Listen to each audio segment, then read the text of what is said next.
करारी हार के बाद संजय राउत समझ ही नहीं पा रहे हैं कि उन्हें क्या करना है और क्या नहीं, या यूं कह सकते हैं कि संजय राउत समझना ही नहीं चाहते हैं।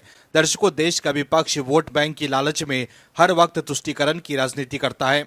ऐसे में अब शिवसेना यूबीटी के सांसद संजय राउत भी विपक्ष के साथ कदम से कदम मिलाकर चल रहे हैं। संजय राउत कोशिश कर रहे हैं कि तुष्टीकरण की राजनीति के इस दौर में वो कहीं पीछे न छूट जाएं। ऐसे में अब वो खुलकर मैदान में आ गए हैं। संजय राउत भी जानते हैं कि अब बाला साहब ठाकरे की शिवसेना शिंदे के पास है। जो असली शिव सैनिक है वो शिंदे के साथ चले गए, और जो लोग बाला साहब ठाकरे के विचारों को मानते थे वो भी शिंदे के साथ हैं। ऐसे में शिवसेना यूबीटी को अब हिंदुत्व के एजेंडे पर वोट नहीं मिलेंगे। ऐसे में अब वो मुस्लिम वोट बैंक के लिए कांग्रेस और सीनियर पवार की एनसीपी को पीछे छोड़ देना चाहते हैं। हालांकि वो बात अलग है कि उद्धव ठाकरे की पार्टी के ज्यादातर नेता फिर से हिंदुत्व के एजेंडे पर आना चाहते हैं। ऐसा कहा जा रहा है कि उद्धव ठाकरे भी चाहते हैं कि हिंदुत्व के एजेंडे पर आगे बढ़ें। बीएमसी चुनाव से पहले उद्धव ठाकरे फिर से हिंदुत्व के रास्ते पर लौटने की कोशिश कर सकते हैं, लेकिन संजय राउत उद्धव ठाकरे को हिंदुत्व के रास्ते पर आने देंगे, ये बड़ा सवाल है, क्योंकि अब तो वो अलग ही राग अलाप रहे हैं। क्या है खबर, बताते हैं आपको इस रिपोर्ट में।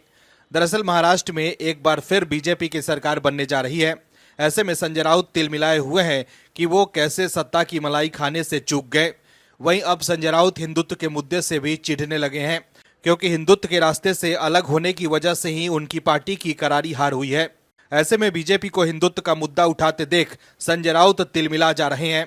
दर्शकों, पीएम मोदी ने सभी सत्ताधारी सांसदों के साथ द साबरमती रिपोर्ट फिल्म देखी। इसी बात को लेकर विरोधियों द्वारा आलोचना की जा रही है। ठाकरे गुट के नेता और सांसद संजय राउत ने साबरमती रिपोर्ट को लेकर कड़ी आलोचना की है। दरअसल पीएम मोदी ने जैसे ही एनडीए के सभी सांसदों के साथ द साबरमती रिपोर्ट फिल्म देखी, उनकी फिल्म देखते हुए तस्वीर सोशल मीडिया पर वायरल हुई। देश के लोग जहां पीएम मोदी की सराहना कर रहे हैं, तो वहीं संजय राउत को मिर्ची लग गई है। संजय राउत ने इसकी कड़ी आलोचना करते हुए कहा है कि कल को ये संभल फाइल्स फिर महाराष्ट्र फाइल्स जैसी फिल्म रिलीज करेंगे और दर्शकों को देखने को कहेंगे। हिम्मत है तो मणिपुर फाइल्स मूवी रिलीज करें, महाराष्ट्र में संविधान की हत्या पर फिल्म बनाओ। वहीं संजय राउत ने बीजेपी पर कटाक्ष करते हुए ये भी कहा कि कल को एकनाथ शिंदे भी फिल्म बनाएंगे। संजय राउत ने यह भी कहा कि उन्होंने केवल एनडीए के लोगों को फिल्म देखने के लिए बुलाया, कभी हमें भी फिल्म देखने के लिए आमंत्रित करें, हम भी समीक्षा करेंगे। शरद पवार को भी बुलाएं, वो साहित्य सम्मेलन के स्वागताध्यक्ष हैं। संजय राउत ने कहा कि राज्य में जिस तरह से सरकार गठन में गड़बड़ी चल रही है, ये एक तरह से अराजकता है। लोगों को विश्वास नहीं हो रहा है कि उन्हें इतना बहुमत कैसे मिला। कई गांवों में दोबारा मतदान और मतगणना की मांग हो रही है। लोगों को ईवीएम पर संदेह है।